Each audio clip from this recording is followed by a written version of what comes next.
The President of the Republic of Zimbabwe, His Excellency Dr. Idi Mnangagwa and Amai have arrived at the National Shrine for the burial of two gallant sons, retired Brigadier General Victor Rungani and former Department Director Comrade Hoda Basopo. Sanapinda mashoko obuda panguva ino zvinzi aiwa mutungamiri wenyika yeZimbabwe panguva ino ouya aiwa achiviga aiwa macontroversial nemarespected generals aiwa munyika yeZimbabwe ndobva wasubscribe walaika obva watina on nebell icon. Tipinda panapa toona mapictures aiwa the heroes eka aiwa vanhu vatiri kuona kuti aiwa kwanga kusina kumira zvakanaka kwasikadyiwe rinopisa.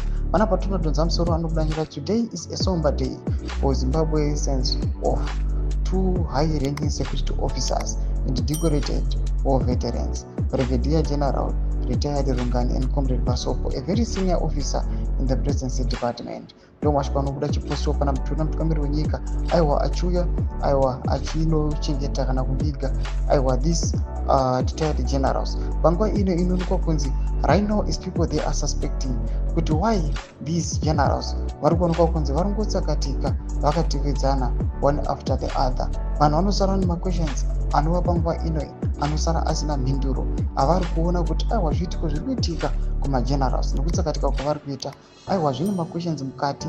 Kuonekwa kunzi pane maconsolidations ari kuitika panguva ino.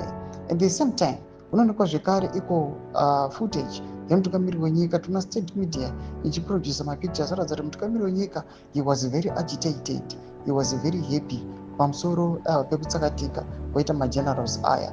Vanhu vabvunza vakati mutungamiri wenyika anga achiita as if akanga ari pawedding oro akanga ari at a party. Instead anga aifanira kunge aiwa akaisawo chiso chinosiririsa achiratidza kurwadziwa kana kusurikana. Tudze mafungiro enyu moti kudii pamusoro aiwa pechiitiko izvi. Nakomesi kuchemedza mafungiro enyu.